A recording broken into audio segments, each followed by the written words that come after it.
"Shut up, old broad. Maid should stay quiet." Snarled at by my sister-in-law, I froze in terror. I'd never seen a woman spit out such foul language, grabbing me by my collar like a man since I became an adult. She was a problem for both her parents and my husband. I'd hoped she'd settled down once married. My name's Helen, a 35-year-old housewife.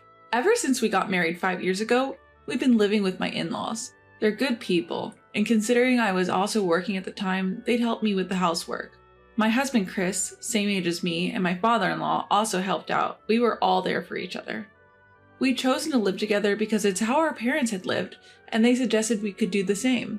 I know a lot of women wouldn't be fond of living with their in-laws, but I had grown up in a family of 12, and the thought of living alone made me feel lonely. So I was actually happy when the suggestion was made. My in-laws were very likable, and I wished we could continue living happily, but a sad event occurred. My mother-in-law was injured outdoors and had to be hospitalized. She had had a heart attack on her way down some stairs and fell while in pain. The heart disease made her very frail. After that, I quit my job to become a full-time housewife. While visiting my mother-in-law in the hospital and doing the housework, I was grateful that my father-in-law and Chris were there to support me.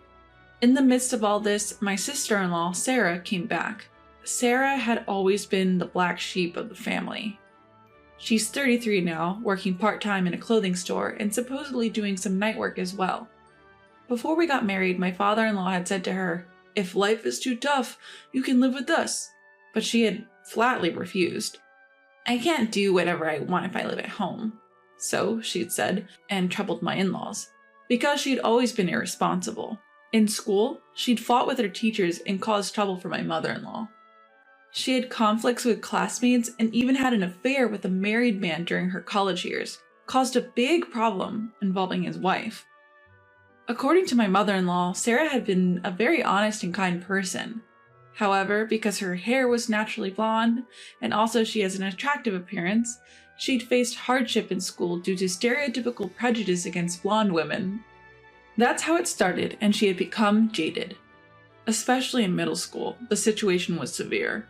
Her teachers looked down on her even though she had done nothing wrong. Feeling that she'd be criticized regardless, Sarah's behavior and grades were gradually getting worse. I understand the situation as I had also attended a strict school. One of my friends had natural blonde hair and faced difficulty.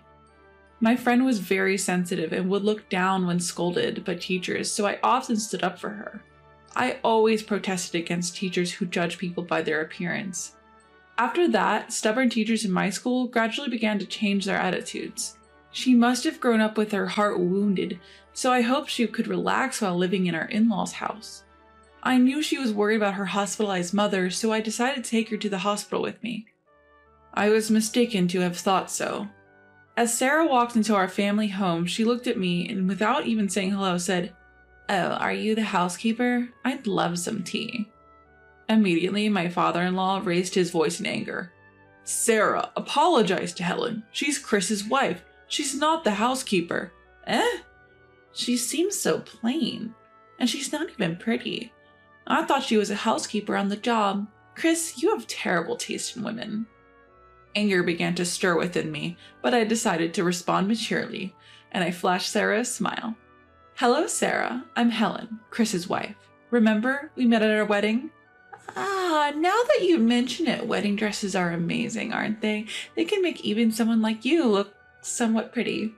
Again, my father-in-law's voice echoed throughout the room. "Sarah, that's enough." Surprised by his voice, Chris came down from the second floor. He too seemed to have had his share of problems with Sarah in the past. Before Chris and I got married, he lent her some money. Not only did she never pay him back, but she also told him, "Listen to what your sister says because you're my brother." They've been at odds ever since, always glaring at each other. Even after that, Sarah continued her terrible behavior. Without inquiring about her mother's condition, she just kept barking orders at me. "Hey, housekeeper, make some tea quickly. Also, bring out some snacks. When I come home, you should be ready immediately, shouldn't you?" The one who glared at her with stern eyes was Chris. "Helen isn't a housekeeper. If you keep talking like that, you'll have to leave. Weren't you supposed to be worried about Mom?" "Mom? She's in the hospital, right? Shouldn't the doctors be taking care of her? But if you don't see her, how would you know what's going on? How much she's suffering from her illness? What kind of injury she sustained? Besides, Mom has always been worried about you, Sarah. Wouldn't it be nice if you showed her your lively face? With a sigh, Sarah responded, I'm not interested in the women who gave birth to me as a blonde woman. My father-in-law got up and shouted, Your mother isn't to blame. Do you know how many times your mother cleaned up your mess? How much love she has poured into you? Have you ever thought about how I feel? No one understands the feelings of being whispered about, being seen differently when you're a child. Oh, I shouldn't have come. I just came to talk about getting engaged and it's seriously annoying. Sarah looked as if time had stopped in her rebellious phase. As she headed towards the front door to leave, I chased after her. Congratulations on your engagement, Sarah. Ignoring my words, she tried to leave, but I continued. Are you really not going to visit your mother? That's when Sarah stopped in her tracks. You're so annoying. I just came to talk about my engagement to a rich man. I see. I apologize. Oh, you've found an amazing man. But remember, jobs don't determine a person's worth. Of course, I admire people who save lives and support livelihoods. I respect those who provide places for people to enjoy.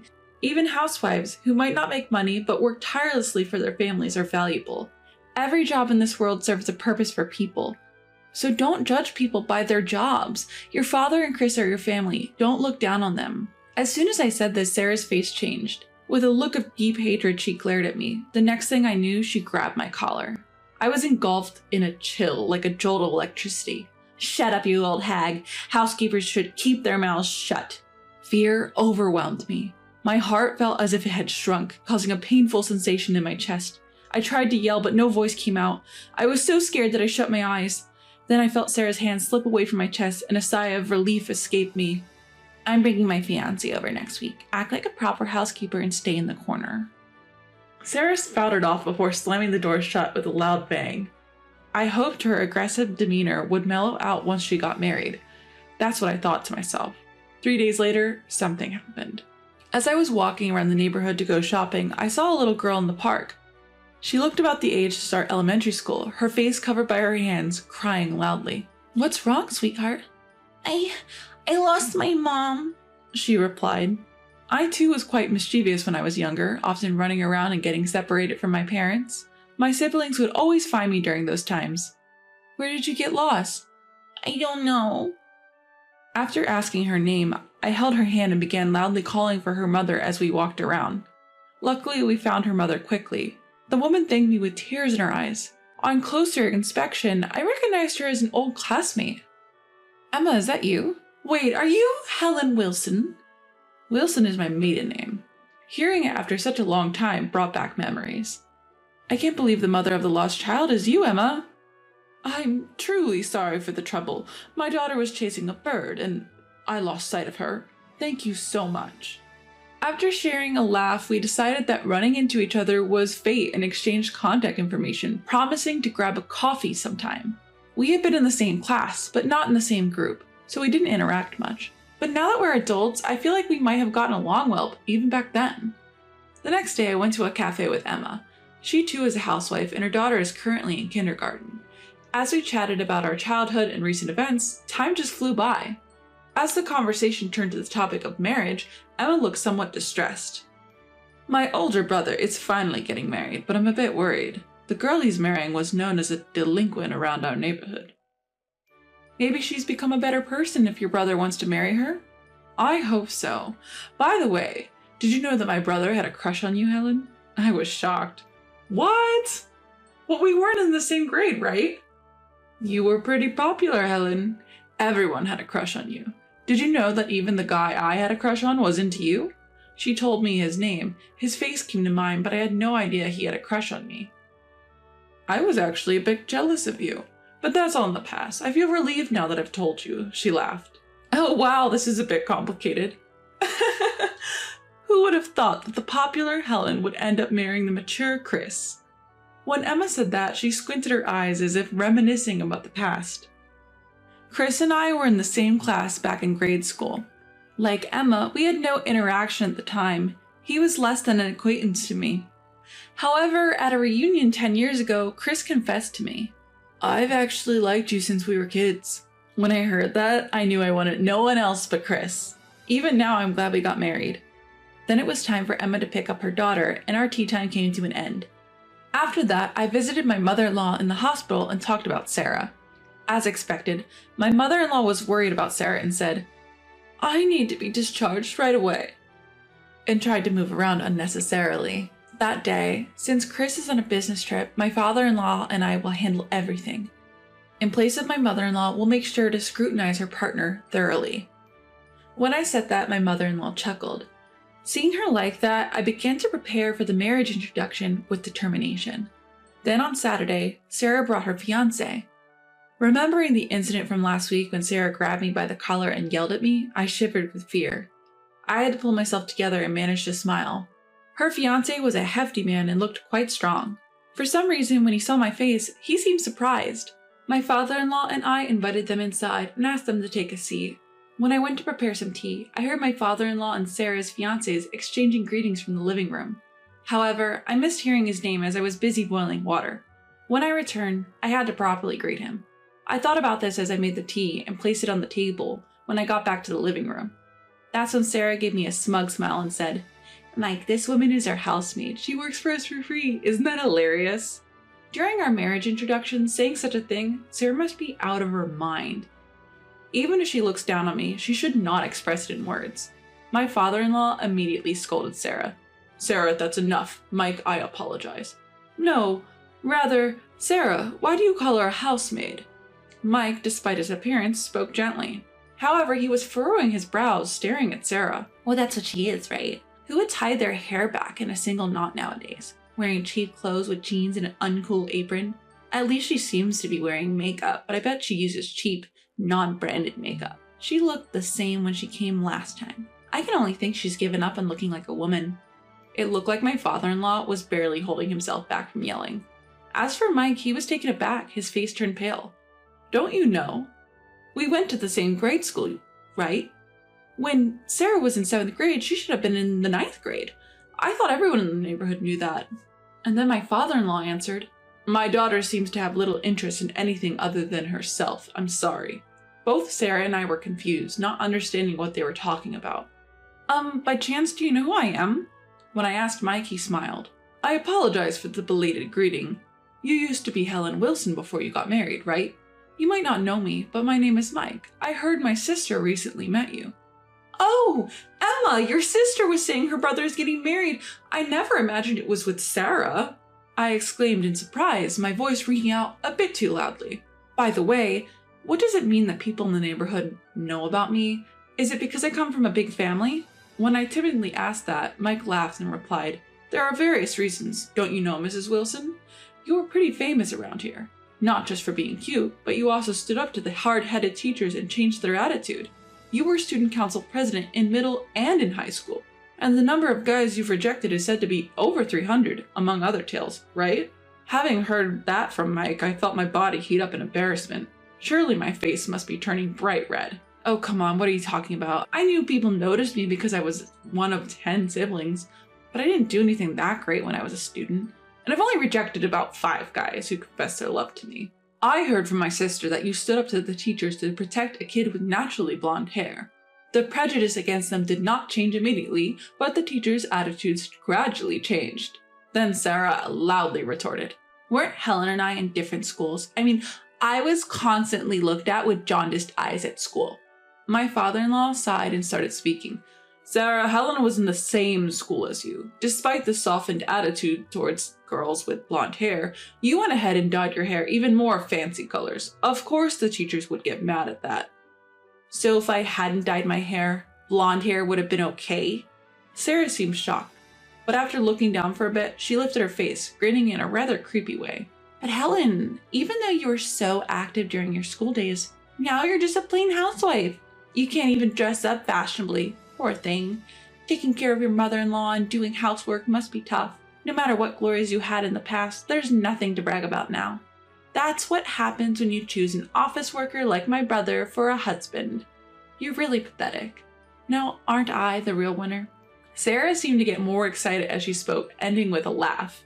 My father-in-law seemed about to retort, but I beat him to it. That's just your opinion, isn't it? I'm very happy now.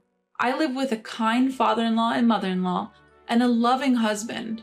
My mother-in-law is in the hospital now, so the house is a bit lonely, but she'll be able to be discharged in about 2 months. I'm thinking of taking good care of her, even for your share.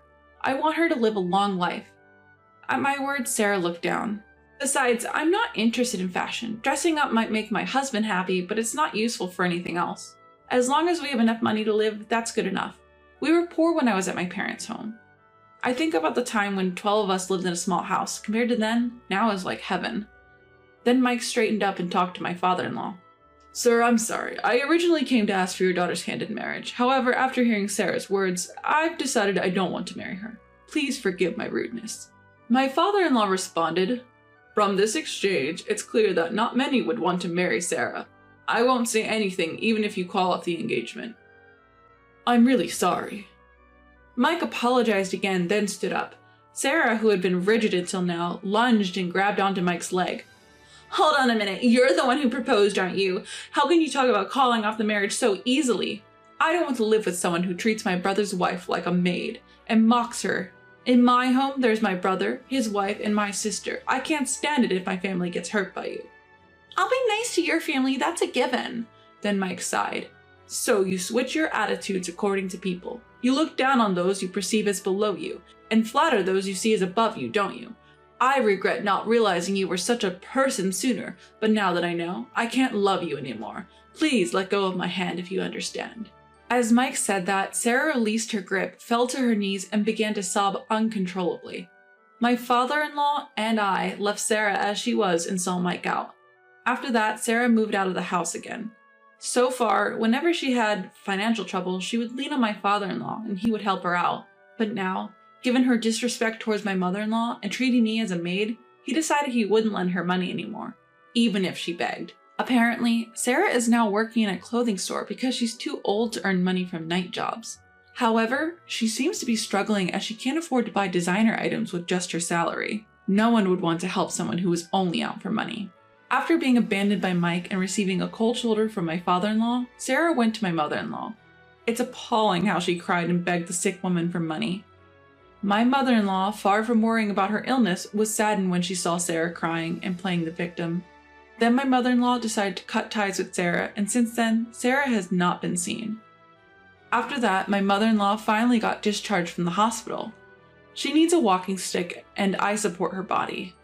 I started to find ways to make house chores easier so that my mother-in-law could live comfortably. Then my in-laws and Chris started to express their gratitude to me. I am the one who should be grateful. You all have been a great help to me. Thank you, I said, and everyone gave warm smiles. Just that makes me feel happy. I have been keeping in touch with Emma and occasionally go out for coffee. And recently, I discovered that I'm pregnant. Everyone in the family was overjoyed, and my parents and siblings came to congratulate me one after another. I'm really happy that everyone is celebrating with me. The birth and child rearing from here on will be tough, but I want to live each day cherishing every moment.